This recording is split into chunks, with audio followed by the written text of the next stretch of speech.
Hello viewers and crewers, it's the Architect here. I messed up. I recorded a lot of footage, about 20 minutes worth, of episode 2, and ran out of hard drive space, and lost all of my footage. Yeah. So, I tried loading a previous save, and it was all the way back at the beginning, so all that footage is lost. I'm sorry, guys. I made a few games. Most of them were about average content. My last game, we finally got a 9 out of 10, all the way down. It was a masterpiece, and it made me $1.3 million, as you can see in the top right corner. So now they're asking if I want to move to a new office. I'm not going to. I'm going to play a little bit to make up for the lost content. So let's get back into GameDevTycoon. Okay. So in my last video I didn't do a very good job of explaining how this worked.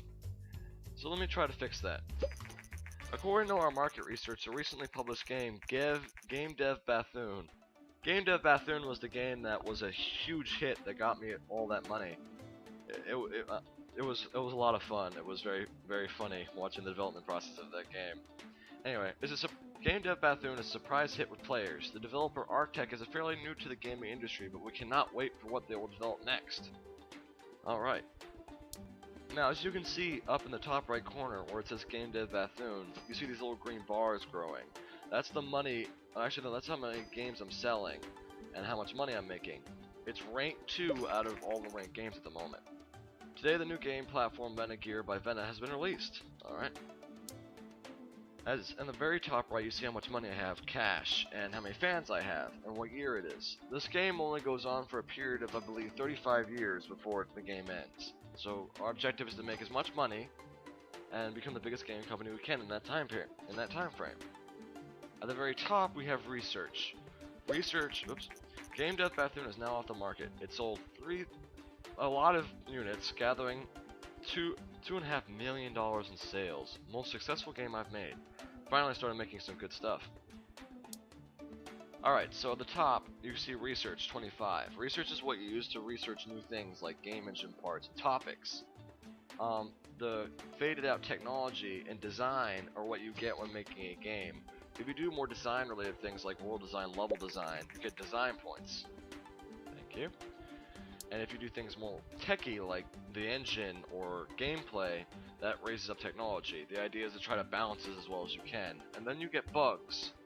Bugs are what they sound like. It's when you have glitches in your game. At the very end of the game development cycle, you get rid of them.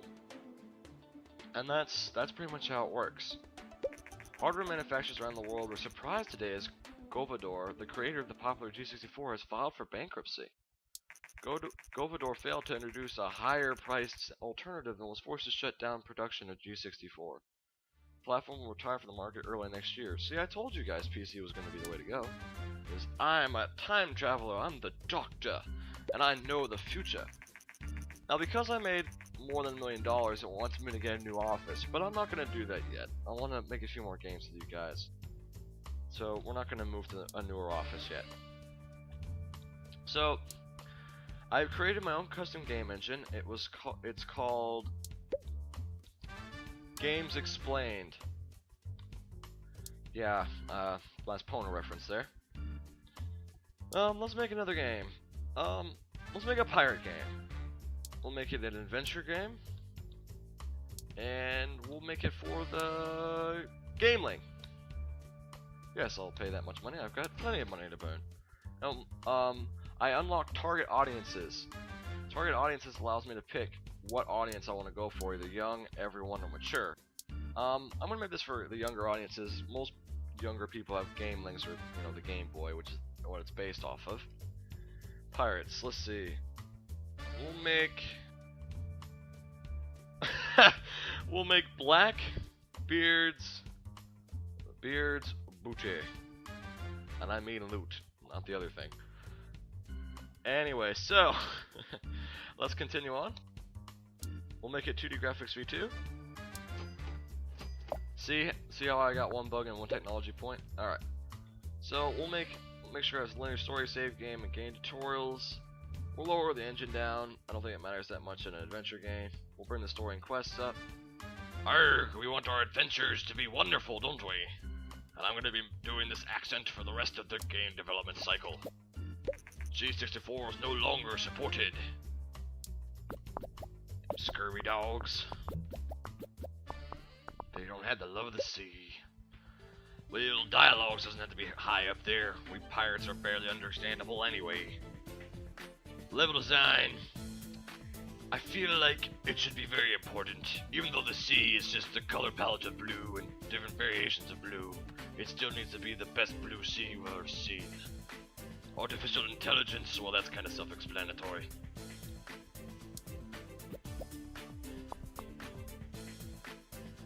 I love how it's taking a long time to develop dialogues. Don't forget to throw those treasure maps and things in there. World design. I'm not exactly sure what the difference between level design and world design is. Well, we'll throw it there a little bit, and we'll throw sound down just a tidbit. Actually, let's make our songs of adventure wonderful, and those pirates' arcs very deep and profound. And we'll lower graphics just a little bit, and a little bit of world design.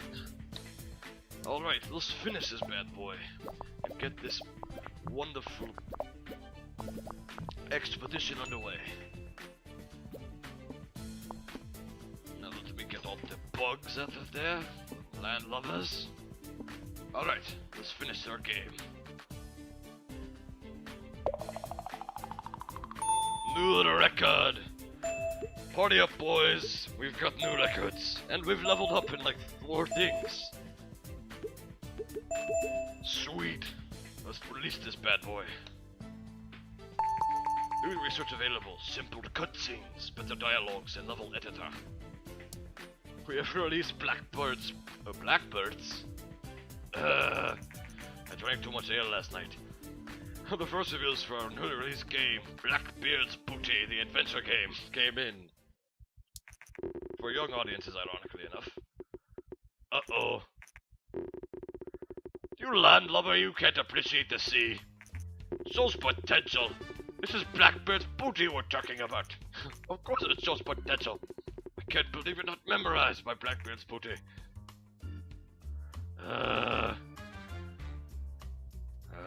What the planky reviewers? You don't know. Okay, I can't do that anymore. I'm gonna rip my vocal cords.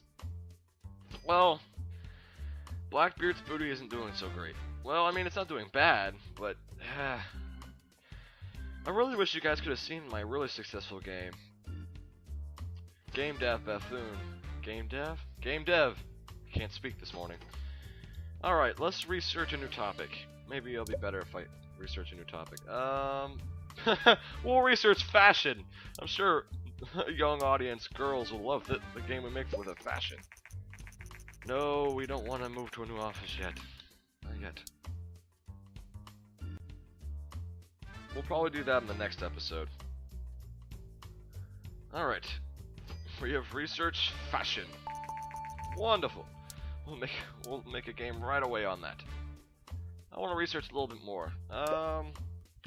Casual games? Yeah, let's research casual games. Well, Blackbeard's Booty didn't do too badly. I've almost made $1 million off of it. Or did I have him 2.5 million before? I don't know.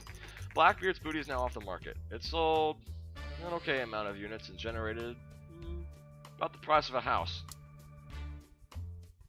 As I said before, nothing more money than I make now. Okay.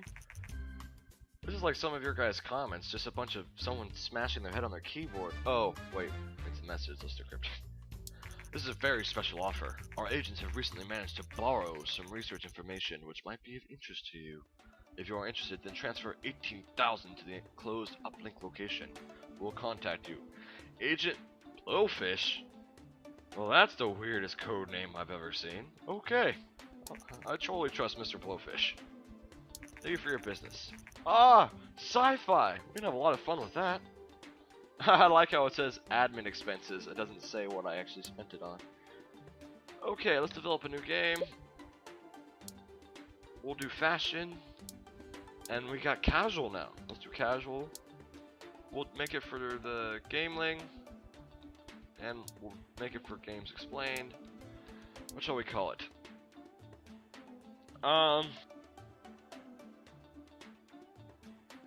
Barbie's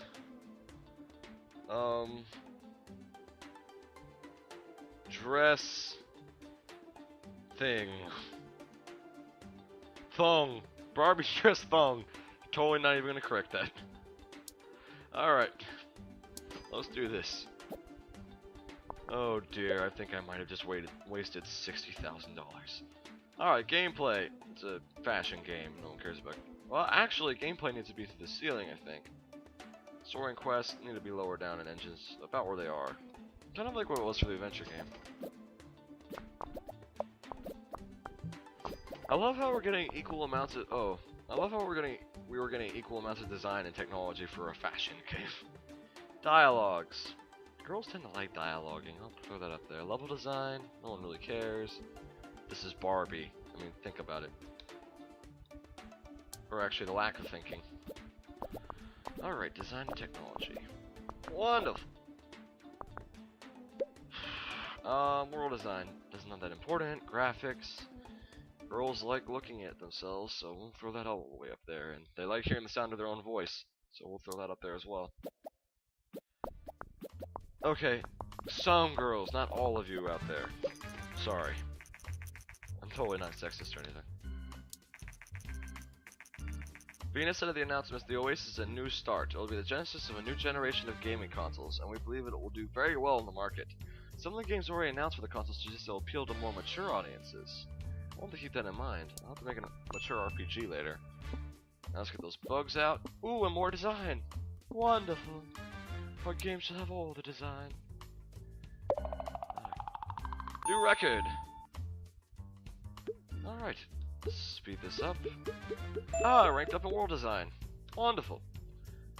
Open world. Ooh, I get to make Skyrim! Let's do this. Alright. Let's see how Barbie's dress thong did. You gotta be kidding me! Are you kidding me? What? This game does good. You don't like Blackbeard's booty, but you like Barbie's thong? I mean, I didn't say that. Almost.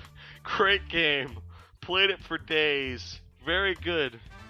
Almost perfect. I think we now know who works for these reviewers. Liberal school teachers. Okay. Well, I really wasn't expecting that. Oh my gosh. Seriously, seriously now? Let's do some research. Let's research open world. Oh, actually, let's research market. Oh, I can't. I don't have enough roleplay. I don't have enough roleplay experience to make an open world game. I don't have enough research points. Wow. No, we don't want a new office yet. Quit asking me. We want to make some more money before we do that. Today, the new game platform Vena Oasis by Vena has been released. I'll have to buy their license and make a game for them. Open world. I also have contract work now. Instead of making a game, I can work for somebody else. Contracts are a useful tool to earn some extra cash when your balance is low, and you can be useful to generate a small number of research points. Contracts require you to generate a certain amount of design technology points before the time runs out. Okay, well, I'm out of time for this episode. Thank you guys for watching. Be sure to check out the other Kickback Couriers videos. I highly recommend Calamity Janet's playthrough of Slender. Last Pointer starting his playthrough of Dream, which looks really interesting. It's a very cool looking indie game. I'll have to possibly take a look at it myself. Be on the lookout for episode 3. Should be coming out next Monday. There's also a possible collab series coming up with the Last Pointer and Tory Bash. And hopefully, when possibly a month, me, the Last Pointer, and the Zat Chat will be doing a Warframe series called Carrying Zat Shit. Me and the Last Pointer have been playing Warframe non-stop, and we've just gotten so much stuff, and Zatchet still has Loki, and he's still on Saturn, and like low level, so we're gonna drag him to the hardest bosses and just watch him die, and we're gonna laugh. It's gonna be great. So you're gonna look out for that. I'm really excited for the content coming up. I hope you guys are excited to watch it, and I will see you next time. Till next time, crewers.